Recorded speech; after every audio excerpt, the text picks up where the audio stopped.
ആറ്റൂർ ശ്രീ കാർത്യായനി ഭഗവതി ക്ഷേത്രത്തിൽ ക്ഷേത്ര പുനരുദ്ധാരണ പ്രവർത്തനങ്ങൾ പുരോഗമിക്കുന്നു. പുനരുദ്ധാരണ പ്രവർത്തനങ്ങളിലേക്ക് ഉദാരമായി സംഭാവന ചെയ്തുകൊണ്ട് ഭക്തജനങ്ങളുടെ സഹകരണവും പ്രതീക്ഷിക്കുന്നു.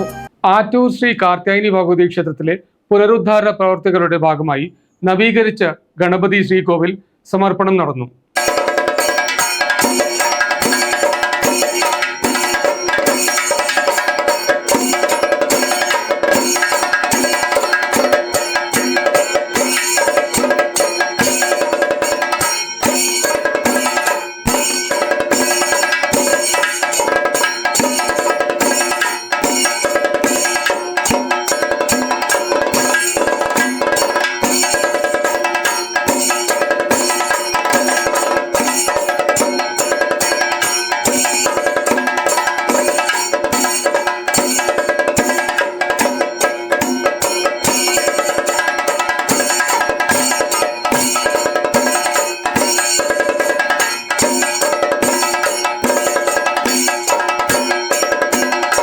കേരളത്തിലെ 108 ദുർഗാക്ഷേത്രങ്ങളിൽ പ്രസിദ്ധമായ ആറ്റൂർ ശ്രീ കാർത്യായനി ഭഗവതി ക്ഷേത്രത്തിലെ പുനരുദ്ധാരണ പ്രവൃത്തികളുടെ ഭാഗമായി നവീകരിച്ച ഗണപതി ശ്രീകോവിലിന്റെ സമർപ്പണം ക്ഷേത്രം തന്ത്രി ബ്രഹ്മശ്രീ കരകന്നൂർ വടക്കേടത്തുമന നാരായണൻ നമ്പൂതിരിയുടെ കാർമ്മികത്വത്തിൽ നടന്നു.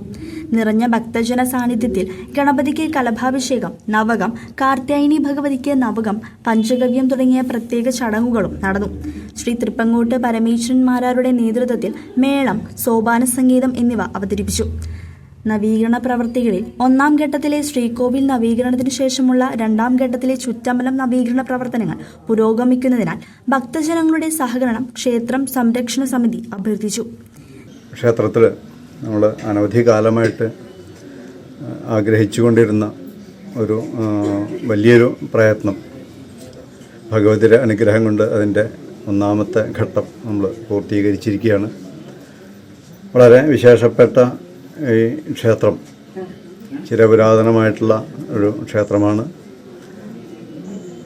മറ്റ് ക്ഷേത്രങ്ങളിലൊന്നും കാണാത്ത രീതിയിൽ ഇപ്പോൾ സ്വാമിമാരുടെ സമാധിയൊക്കെ അടക്കമുള്ള വളരെ വിശേഷപ്പെട്ട ഈ ക്ഷേത്രത്തിൻ്റെ നവീകരണം എന്ന് പറയുന്നത്, നവീകരണ കലശം ഒരു 10-12 വർഷങ്ങൾക്ക് മുമ്പ് നടന്നിട്ടുണ്ടെങ്കിലും ക്ഷേത്രത്തിൻ്റെ പുനരുദ്ധാരണം, ശ്രീകോവിലിൻ്റെ പുനർനിർമ്മാണം മുതലായ പ്രവർത്തനങ്ങൾ അനവധി കാലങ്ങൾക്ക് ശേഷമാണ് ഇപ്പോൾ നടക്കുന്നത്.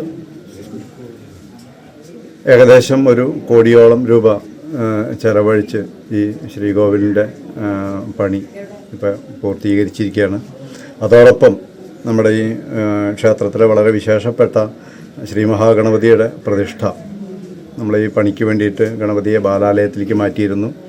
ഇപ്പോൾ തിരിച്ച് ഗണപതിയെ നമുക്ക് ഇങ്ങോട്ട് നമ്മൾ തിരിച്ച് പ്രതിഷ്ഠിച്ചു. വളരെ വിശേഷപ്പെട്ടിട്ടുള്ള ശ്രീ മഹാഗണപതിയാണ്, തെക്കോട്ട് തിരിഞ്ഞിരിക്കുന്ന വിശേഷപ്പെട്ടിട്ടുള്ള ശ്രീ മഹാഗണപതിയാണ് നമ്മളിന്ന് പ്രതിഷ്ഠിച്ചത്. വിശേഷ നിവേദ്യത്തോടുകൂടി അപ്പവും അതുപോലെ മാങ്ങ മുതലായ വിശേഷ നിവേദ്യത്തോടുകൂടി കലശാഭിഷേകം നടത്തി പൂജ നടത്താൻ നമുക്ക് സാധിച്ചു. ഇതിനെല്ലാം നമുക്ക് എല്ലാറ്റിനും മാർഗനിർദ്ദേശമായിട്ട് പ്രവർത്തിക്കുന്നത് ഈ ക്ഷേത്രത്തിലെ തന്ത്രി കരകന്നൂർ വടക്കേടത്ത് നാരായണൻ നമ്പൂതിരിയാണ്. അദ്ദേഹം ഗണപതിയുടെ ഒരു ഉപാസകൻ കൂടിയാണ്. അദ്ദേഹത്തിൻ്റെ ഇല്ലത്ത് ഗണപതിയുടെ ഉപാസന വളരെ പ്രസിദ്ധമാണ്. മാത്രമല്ല വളരെ പ്രശസ്തമായ കക്കാട്ട് ഗണപതി ക്ഷേത്രം പോലെയുള്ള ക്ഷേത്രത്തിലെ തന്ത്രി കൂടിയാണ് അദ്ദേഹം. അദ്ദേഹത്തിന് നമുക്ക് ഈ ഗണപതി, അദ്ദേഹമാണ് ഈ ഗണപതി പ്രതിഷ്ഠയുടെ ആചാര്യസ്ഥാനത്ത് നിന്ന് പ്രവർത്തിച്ചത്. മാത്രമല്ല ഈ ക്ഷേത്രത്തിൻ്റെ എല്ലാ പ്രവർത്തനങ്ങളിലും, നവീകരണ കലശങ്ങളിലും മറ്റ് പ്രവർത്തനങ്ങളിലുമൊക്കെ മാർഗനിർദ്ദേശം തരുന്നത് അദ്ദേഹമാണ്. അപ്പോൾ അദ്ദേഹത്തിനോടുള്ള വളരെ നമ്മുടെ എല്ലാവരുടെയും ഒരു സ്നേഹം നമ്മളിവിടെ പ്രകടിപ്പിക്കുകയാണ്. മാത്രമല്ല നമ്മൾ വളരെ വലിയൊരു ഉദ്യമമാണ് നമ്മളിപ്പോൾ ചെയ്തുകൊണ്ടിരിക്കുന്നത്. അതിൻ്റെ 1-ാം ഘട്ടം മാത്രമേ പൂർത്തിയായിട്ടുള്ളൂ. ശ്രീകോവിലിൻ്റെ പണി മാത്രമാണ് നമുക്കിവിടെ പൂർത്തീകരിക്കാൻ സാധിച്ചിട്ടുള്ളത്. നാലമ്പലത്തിൻ്റെ പണി മുതലായ ഇതിൻ്റെ 4-5 ഘട്ടങ്ങളൊക്കെ നമുക്ക് പൂർത്തീകരിക്കാനുണ്ട്.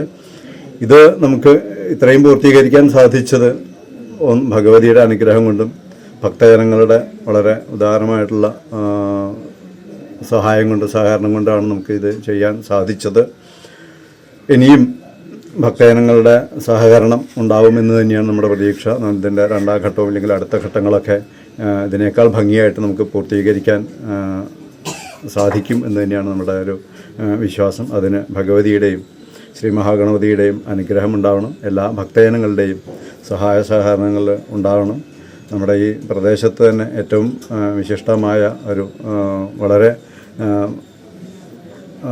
ചിരപുരാതനമായിട്ടുള്ള ഈ ക്ഷേത്രം അതിൻ്റേതായ പ്രൗഢിയിൽ തിരിച്ചെത്തുമെന്ന് നമുക്ക് പ്രതീക്ഷിക്കാം. അതിനായി എല്ലാവരുടെയും സഹകരണം.